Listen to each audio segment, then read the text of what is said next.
Have you ever stopped to think that the world could have turned out completely different if the right moment had never arrived?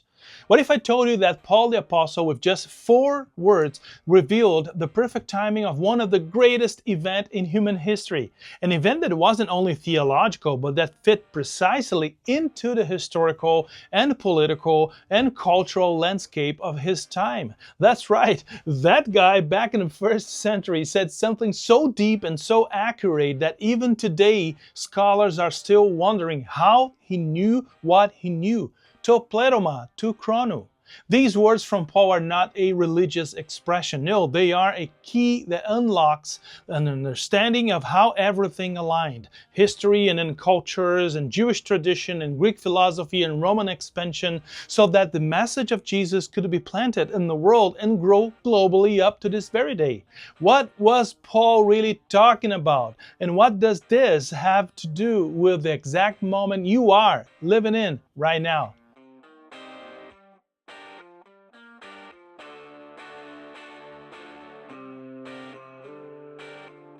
There's a question many people ask me about an expression used by the Apostle Paul in his letter to the Galatians. An expression that usually stirs curiosity, excitement, and even a bit of frenzy in those who study and try to understand the rise of Christian faith in the 1st century. Paul uses an expression that is truly mysterious, almost out of nowhere, because when you read chapter 4 of his letter, it feels like the conversation is going in a completely different direction.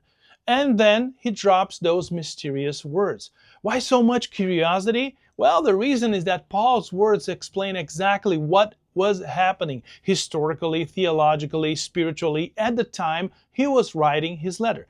But they also give us an idea of what would happen with the church many years, even centuries after his death.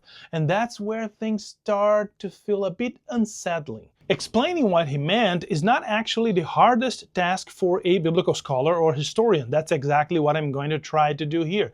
The hard part is trying to explain the unbelievably unexpected. How did Paul know what he knew? How did he have such a discernment, no matter how intelligent and academically trained he was, to express in 4 words what religious scholars, biblical experts, historians, and theologians need entire books to communicate something only vaguely similar? Let me begin by saying this. The statement made by the Apostle Paul in his epistle to the Galatians, chapter 4, verse 4, is astonishingly precise in cultural, historical, and theological terms. Paul says, "Hote de elthen to pleroma to chrono, exapestelen hotheos ton huion autu." But when the fullness of time had come, God sent his Son. Now, he uses this very curious expression, to pleroma to chrono, the fullness of time. This Greek word, pleroma, fullness, appears elsewhere in the New Testament, in Matthew, in Mark, in Romans, in 1 Corinthians, Ephesians, Galatians, and it carries significant spiritual depth. So Paul doesn't use it only here in Galatians. But theologically speaking, pleroma doesn't refer only to a moment in time, chronology, but also to the completeness of God's plan in salvation history, teleology. That is the purpose or end toward which divine processes move as they intersect historical event. So Christ's coming is the fulfillment of a divine promise made from the foundation of the world. The culmination of specific historical and cultural conditions, the full revelation of God, and the beginning of the complete restoration of humanity in God's kingdom. So by using the term fullness, Paul highlights that Christ's arrival is the climax of God's plan for humanity. And that's beautiful, right? But theologically, that's exactly what we would expect from Paul. In other words, the theological part is not surprising, though it is important. But we would expect nothing less from a man writing scripture, right? But what's truly interesting is that Paul mysteriously and enigmatically is not speaking only about a spiritual reality. No, Paul is aware of everything happening around him, and even of what would happen in the centuries following the rise of the early church. How is that possible?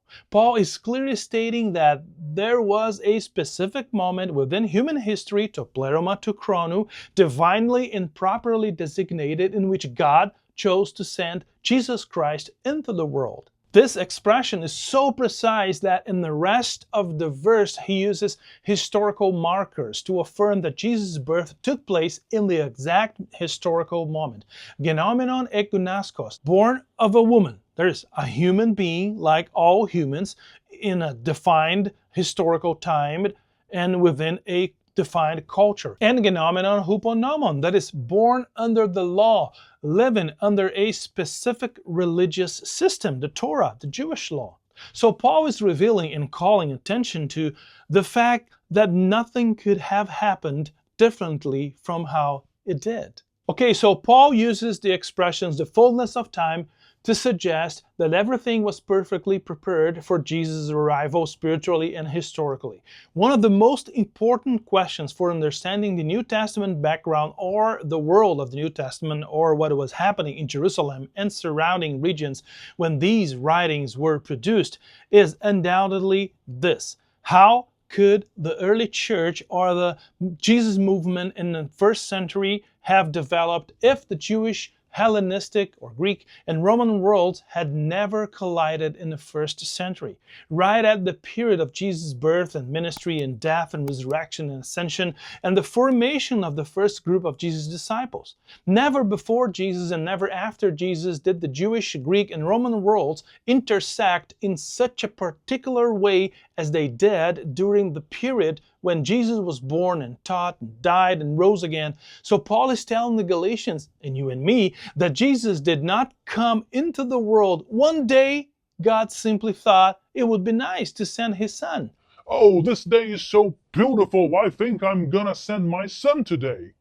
No, God in his mysterious timing intertwined with our historical time, waited until the right moment, and that took millennia, when these three civilizations, Jewish, Greek, and Roman, after being formed, influenced, and shaped by countless interactions with other nations, Egypt, Assyria, Babylon, Persia, among others, could provide the fertile soil, the perfect context, the most appropriate and exact possible moment for Jesus to be born and teach and perform miracles, be condemned, be crucified, be killed, and rise again, so that his message would not only spread throughout the world, but reach the hearts of women and men at the precise moment. Now, a few caveats before we try to answer what would have happened to the early church if the Jewish, Greek, and Roman worlds had never intersected in the first century. First, the encounter between these worlds began before Jesus and the church and continued after the church was established. But we cannot deny that certain events draw attention to the contingency and historical chronological convergence of these three worlds and the Jesus event. Second, this is an investigation done in retrospect. That is, it is a historical speculation exercise aimed at trying to understand what has already happened in the meeting of these three worlds and its relevance for the Jesus movement. It already happened. We can draw some conclusions, but we cannot change or know with certainty what would have happened otherwise.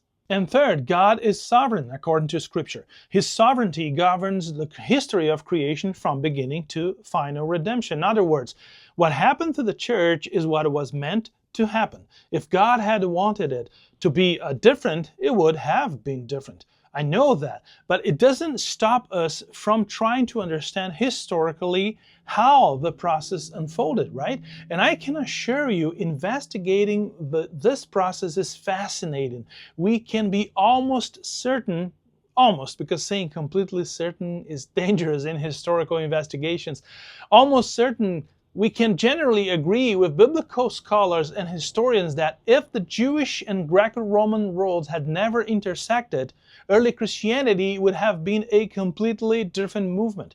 Christianity grew in a cultural melting pot, influenced by Jewish tradition and Greek philosophy and aided by Roman imperial expansion. And without this collision, the movement might have remained far more localized or developed in a completely different direction. But if everything aligned for Jesus' arrival, if the Jewish, Greek, and Roman worlds converged at the exact right moment, then we need to ask an even deeper question. What role did ancient Judaism play in preparing the ground long before Jesus ever stepped into history? Because before Rome built its roads, okay, before Greek thought shaped the world, before Christianity ever existed, Judaism was quietly forming the spiritual, cultural, and theological framework that made the message of Jesus not only possible, but unstoppable. And what you are about to discover in the next video is this: you cannot understand Christianity unless you understand the world of ancient Judaism, its scriptures, its traditions, its expectations, its covenant story.